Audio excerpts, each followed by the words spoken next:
ไว้นั้นจะคิดหลอกแค่เต็มใจให้หลอกขอบอกว่ารักตะวันยินดีให้น้องนั้นใส่เป็นทางผ่านที่น้องผ่านไปพบสายใหม่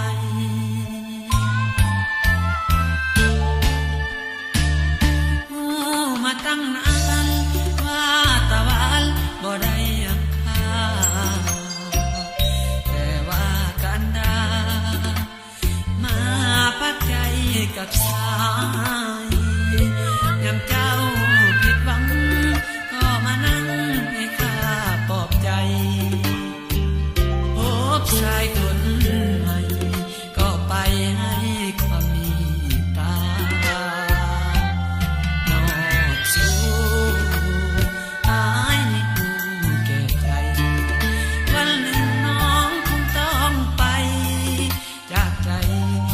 จนนังค่าบ่มีไผดอกจากคน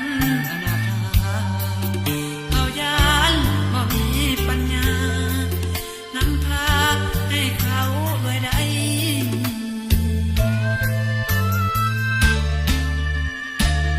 เลิกกันโดยดีให้นาลีสุขีดูดดื่มหากวันใดเขาลืมน้ำตาซึมให้นึกถึงสายพร้อมจะให้น้องนั้นหลอกลวงต่อไปหากน้องต้มหอมให้มาพักใจที่สายทนเดิน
กันโดยดี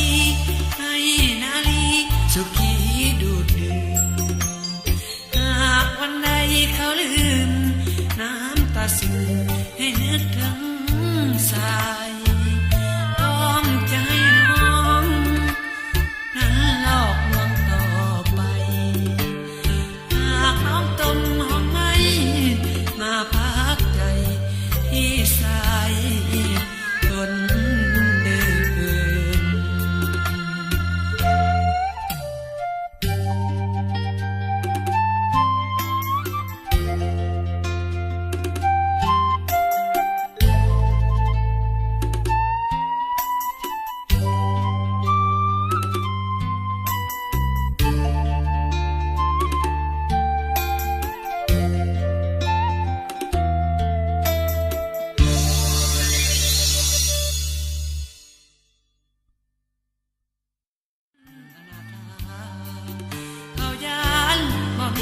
ปัญญานำพาให้เขารวยได้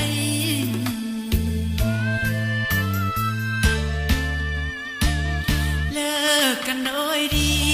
ให้นาลีสุขีดูดดื่มหากวันใดเขาลืมน้ำตาซึม